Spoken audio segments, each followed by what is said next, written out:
Dinner കഴിക്കാനായിട്ട് ഞങ്ങൾ Google reviews ഒക്കെ നോക്കിയിട്ട് ഒത്തിരി ആൾക്കാർ നല്ല റിവ്യൂ ഒക്കെ ഇട്ട് കണ്ടിട്ടാണ് കേട്ടോ ഞങ്ങൾ ഈ റെസ്റ്റോറൻറ്റിൽ പോയത്. ഓൾറെഡി ഞാൻ മെനു ഒക്കെ ചെക്ക് ചെയ്തായിരുന്നു. അപ്പോൾ എന്താണ് കഴിക്കേണ്ടതെന്ന് ഡിസൈഡ് ചെയ്തിട്ടാണ് കേട്ടോ പോയത്. എന്നിട്ട് ഞാൻ മെനു ഒക്കെ നോക്കി. അപ്പോൾ ഞാൻ ബ്രൗണി സിസ്ലർ കണ്ടിട്ടുണ്ടായിരുന്നു. മെയിൻ ഉദ്ദേശം അത് കഴിക്കുക എന്നുള്ളതായിരുന്നു കേട്ടോ. അങ്ങനെ അവിടെ പോയപ്പോൾ തന്നെ പൈനാപ്പിൾ ജ്യൂസ് ഓർഡർ ചെയ്തത്, ഐസ് ഇല്ലാണ്ട്. അപ്പോൾ അത് ആദ്യമേ വന്നേ.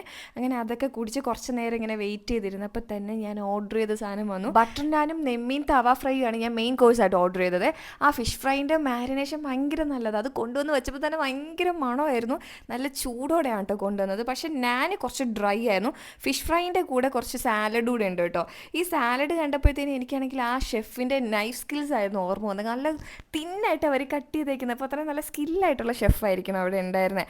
എനിക്കാണെങ്കിൽ ഈ നാനിൻ്റെ കൂടെ ഡ്രൈ ആയിട്ടുള്ള എന്തെങ്കിലും കഴിക്കാനാണ് ഒട്ടും ഇഷ്ടം. ഗ്രേവി എനിക്ക് ഒട്ടും ഇഷ്ടം. അതുകൊണ്ടാണ് മെയിൻലി ഞാൻ ഈ ഫിഷ് ഫ്രൈ ഓർഡർ ചെയ്തത്. ഇതിൻ്റെ പ്രൈസ് വന്നിരിക്കുന്നത് 500 റുപ്പീസാണ്. ഈ ഫിഷ് ഫ്രൈൻ്റെ കൂടെ ഒരു സാലഡ് വന്നിട്ടില്ല. അതിൻ്റെ ടേസ്റ്റ് എനിക്ക് അത്രയ്ക്ക് അങ്ങോട്ട് ഇഷ്ടമായില്ല കേട്ടോ. പക്ഷേ കാണാൻ നല്ല ലുക്കാണ്. പിന്നെ ഷെഫിനെ സമ്മതിക്കണം, കട്ടിങ് സ്കില്ല് അത് പറയാതിരിക്കാൻ വയ്യ.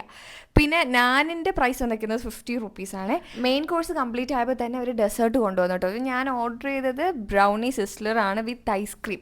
ഞാനിത് മുമ്പ് കഴിച്ചിട്ടുണ്ടായിരുന്നു കേട്ടോ. ബ്രൗണി ഞാൻ ഫസ്റ്റ് ഇങ്ങനെ സിസ്ലർ വേർഷനായിട്ടാണ് ട്രൈ ചെയ്ത് നോക്കിയിട്ടുള്ളത്. എനിക്ക് അന്ന് നല്ലോണം ഇഷ്ടമായി. പക്ഷേ അതിനകത്ത് പ്രലൈൻസ് ഒക്കെ ഇങ്ങനെ ഓവർലോഡ് ചെയ്തിട്ടൊക്കെ ഉണ്ടായിരുന്നു. പക്ഷേ ഇത് കറക്റ്റ് സിസ്ലറാണ്. ബ്രൗണി ഐസ്ക്രീമും പിന്നെ ആ ചോക്ലേറ്റ് സോസ് മാത്രമേ ഉള്ളൂ. വെയിറ്റർ കൊണ്ടുവന്ന് ചോക്ലേറ്റ് സോസൊക്കെ ഒഴിച്ച് തന്നു കേട്ടോ. അതിൻ്റെ വീഡിയോ ഞാൻ എടുത്തില്ല, മിസ്സായിപ്പോയി.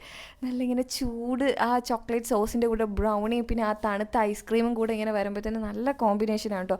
പൊതുവേ ബ്രൗണി എനിക്ക് ഇഷ്ടമാണ്. പിന്നെ ഐസ്ക്രീമും കൂടെ വന്നു കഴിഞ്ഞാൽ നല്ലതാണ്. ചോക്ലേറ്റ് സോസ് ഭയങ്കര ചൂടായത് കാരണം ഇച്ചിരി ബുദ്ധിമുട്ടാണ് കഴിക്കാൻ, എന്നാലും രസമാണ് കേട്ടോ. പിന്നെ ഇവിടുത്തെ സർവീസൊക്കെ ഭയങ്കര നല്ലതാണ്. നമ്മളിങ്ങനെ നല്ല രീതിക്ക് അവർ ടേക്ക് കെയർ ചെയ്യും.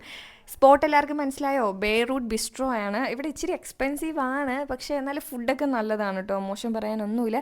ആലപ്പുഴക്കാർക്ക് മേ ബി ഇത് പരിചയം ഉണ്ടായിരിക്കും. ഗൂഗിൾ റിവ്യൂ ഒക്കെ ഞാൻ മുന്നേ പറഞ്ഞ കണക്ക് നല്ലതാണ്.